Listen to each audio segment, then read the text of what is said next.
जय श्री राम। नमस्कार दोस्तों, बात करते हैं विवाहोपरांत हर दंपति की इच्छा होती है कि उसकी संतान कितनी होगी, कैसी होगी। तो आइए जब इससे बात करते हैं हम कि विवाहोपरांत दंपति की इच्छा कि लड़का होगा लड़की होगी, कैसे देखते हैं इसको, कितने लड़का होगा कितनी लड़कियां होंगी, है ना। आइए इस विषय पर बात करते हैं। मैंने एक मकर लग्न की कुंडली बनाई है, ठीक है ना। आइए देखते हैं, पहले ये जान लेते हैं कि पुत्र के लिए कौन कौन सी राशियां हैं। अगर लग्न में ये जो नंबर लिखा हुआ वो और ये स्त्री है, हम पुत्र के लिए कौन सा भाव को देखते हैं, ये पंचम भाव को देखते हैं, है ना। ये 1 2 3 4 5 ये भाव जो है इसको पंचम भाव बोलते हैं। यही भाव बताता है पुत्र के बारे में।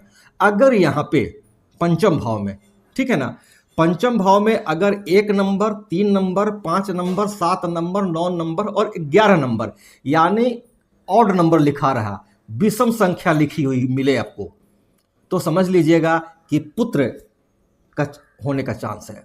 अगर वहीं पे 2 number 4 number 6 number 8 number 10 number और 12 नंबर लिखा हुआ मिले तो समझ लीजिएगा कि स्त्री यानी पुत्री होने का चांस ज्यादा है। 1 नंबर का अर्थ क्या हो गया, मेष राशि, मिथुन राशि, सिंह राशि, तुला राशि, धनु राशि एवं कुंभ राशि मिले तो समझ लीजिएगा पंचम भाव में समझ लीजिएगा पुत्र होगा। अगर वृष राशि,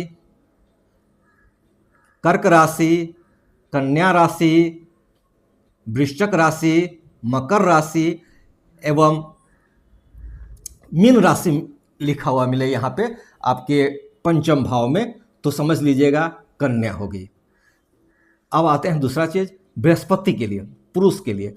पुरुष के लिए कौन कौन से कारक हैं, बृहस्पति हैं, सूर्य हैं, मंगल हैं, शनि जो है स्वराशि में यानी 10 नंबर और 11 नंबर शनि का अपना घर है। अगर शनि इन भावों में होंगे तो पुत्र होगा। बुध जो है 3 नंबर की राशि मिथुन राशि में अगर होंगे, यहां मानिए 3 लिखा हुआ हो और बुध हो तो समझ लीजिएगा पुत्र होगा। अब स्त्री के बारे में बात करते हैं। स्त्री के लिए कौन कौन सा कारक ग्रह हैं, शुक्र हैं और चंद्रमा है। शनि क्या है, शनि अगर दूसरी राशियों में हो, 10 नंबर और 11 नंबर को छोड़ करके दूसरी राशियों में हो, 5 में हो और किसी भी राशि में हो, 10 11 को छोड़ करके तो फिर कन्या होगी। और बुध जो है 6 नंबर की राशि यानी कन्या राशि में हो, कन्या यहाँ राशि में हो, 6 नंबर लिखा हुआ हो तो समझ लीजिएगा फिर आपको पुत्री होगी।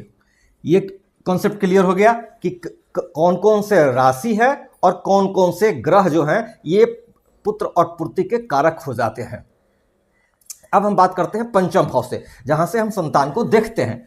पंचम भाव में अगर जैसे मैंने बताया ए नंबर इवेन ऑड नंबर लिखा हो तो पुत्र, इवेन नंबर लिखा हो तो पुत्री, और बृहस्पति हो, सूर्य हो, मंगल हो, शनि बुध हो तो पुत्र, और शुक्र चंद्रमा शनि और बुध की जो स्थिति है अगर इस स्थिति में हो तो पुत्रियां होंगे। पहला कंडीशन ये हुआ। अब यहां पर लिखता हूं, ये पहला कंडीशन हो गया। दूसरा कंडीशन हम ये देखेंगे कि पंचम भाव के स्वामी बैठे कहां पे हैं। पंचम भाव के स्वामी कहां बैठे हुए हैं, शुक्र जो होते हैं पंचम भाव के स्वामी कहां बैठे हुए हैं, आपके 10म भाव में बैठे हुए हैं। 10म भाव किसका है, पिता का भाव है। इस बात को ध्यान रखना होगा कि आपके पंचम भाव के स्वामी जो हैं किस भाव में बैठे हैं। जैसे 10म भाव आपके पिता का हुआ, ये आपकी पत्नी का हुआ, ये आपकी माता का हुआ। तो ये सब जो पॉइंट होगा मैं आगे बताऊंगा, लिखते जाइएगा, ठीक है ना। तो ये आपके पंचम स्वामी कहां बैठे हैं, शुक्र कहां बैठे हुए हैं, आपके मंगल के साथ बैठे हुए हैं। मंगल कौन सा है, पुरुष, और शुक्र कौन से हैं, स्त्री। तो ये चीज चेक करना होगा। एक यहां एक जैसे हो गया, ये फीमेल हो गया, सपोज करिए इधर एक ये फीमेल हुआ, पहला कौन सा हुआ, दूसरा नंबर की राशि है यानी इवेन नंबर है तो क्या होगा, फीमेल हो गई। स्वामी कहां बैठे हुए हैं इसके, तो 10म भाव में बैठे हैं यानी ये आपका दूसरा पोजीशन क्या हुआ, मेल का हुआ। इसका राशि स्वामी कौन से हुए, शुक्र हैं यानी फीमेल हो गई। ये किसके साथ बैठे हुए हैं? मंगल के साथ बैठे हुए हैं। चौथा पोजीशन क्या हो गया? मेल का हो गया। अब देखेंगे इस पर दृष्टि किसकी है? शनि की दृष्टि है, 1 2 3, यानी और किस में बैठे हैं शनि?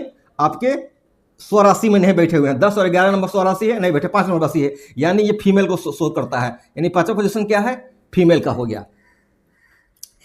यानी पंचम भाव के स्वामी कौन है? पंचम भाव के स्वामी बैठे किस भाव में हैं? पंचम भाव के स्वामी किसके साथ बैठे हैं? पंचम भाव के स्वामी कौन है? पंचम भाव के स्वामी पर दृष्टि किसकी है? इन सब बातों को नोट कर लेंगे, ठीक है। अब उसके बाद आगे जिसको विस्तृत जानकारी लेना हो वो ज्योतिष परामर्श ले। उसके बाद D7 चार्ट भी होता है ना। इसके पंचम भाव की सूक्ष्म गणना करने के लिए D7 चार्ट होता है। जब तक को चाहिए कि वहां पर जाकर के ज्योतिष परामर्श ले और वहां से भी वहां भी चेक करना होगा कि D7 चार्ट के स्वामी कहां बैठे हैं, उन पर किसकी दृष्टि है, वो किस भाव में बैठे। इन सब चीजों को चार्ट करने के बाद जिसमें फीमेल की संख्या अगर अधिक हुई तो समझ लेंगे फीमेल होगी, अगर उसमें मेल की संख्या अधिक हुई तो समझ लेंगे चाइल्ड आपका मेल होगा। उस जितना होगा उस हिसाब से अपना कैलकुलेट कर लेंगे तो पता चल जाएगा कि बच्चा लड़का या लड़की कितने होंगे और किसकी कितने होंगे, ठीक है ना। कितने की दृष्टि पड़ रही है, जितने को दृष्टि पड़ेगी, जितनी शुभ दृष्टि होगी वो सब आपको मेल और फीमेल का हो जाएगा। और काउंट कर लेंगे कि फीमेल कितना होगा। इस सब जैसे मान लीजिए 1 2 3 और मेल 2 ही हुए तो यानी पुत्री होने का चांस ज्यादा है। अब इसको D7 चार्ट देखेंगे तो उसमें पता चल जाएगा। हालांकि यहाँ शनि जो है आप देखिए बैठे हुए हैं अष्टम भाव में है, ठीक है ना। और अष्टम भाव की दृष्टि जो पड़ रही है तो हो सकता है कि इनका पहला जो हुआ होगा मिसकैरेज भी हुआ हो सकता है ना। तो ये सब चीजों को देखा जाता है, काउंट करते समय देखा जाता है कि कितनी है स्थिति। जितनी रहेगी उस जो जिसकी संख्या अधिक होगी वही संतान आपकी प्रथम संतान होगी। एक और चीज देखते हैं कि हम ग्रह का गोचर, अब जैसे विवाह हो गया, विवाह के बाद देखेंगे कि अभी किसकी महादशा चल रही है ना। जो संतान कारक है उसमें किसकी महादशा चल रही है, उस महादशा में किसकी अभी अंतर्दशा है। जिसकी अंतर्दशा चल रही होगी जो होंगे उसके चांसेस भी ज्यादा हो जाएंगे। अगर कन्या का है, अगर सपोज कीजिए आपके कुंडली में आपके 2 4 6 8 10 12 यानी शुक्र की चंद्रमा की स्थिति हो, शनि और बुध की महादशा चल रही होगी तो पुत्री होगी। और अगर बृहस्पति सूर्य मंगल शनि और बुध की महादशा चल रही हो तो फिर पुत्र होने का चांस ज्यादा होगा। ये सब हो गया। इसके साथ ये भी देखते हैं कि आपके जो अब युति बनाए हुए बैठे हुए, सपोज यहाँ पर युति बैठी हुई है तो ये भी चेक करते हैं कि आपका ग्रह जो है बलाबल की स्थिति में कितने हैं, है ना।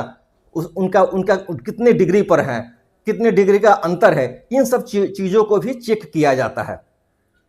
तो पता चलता है कि क्या स्थिति रहेगी।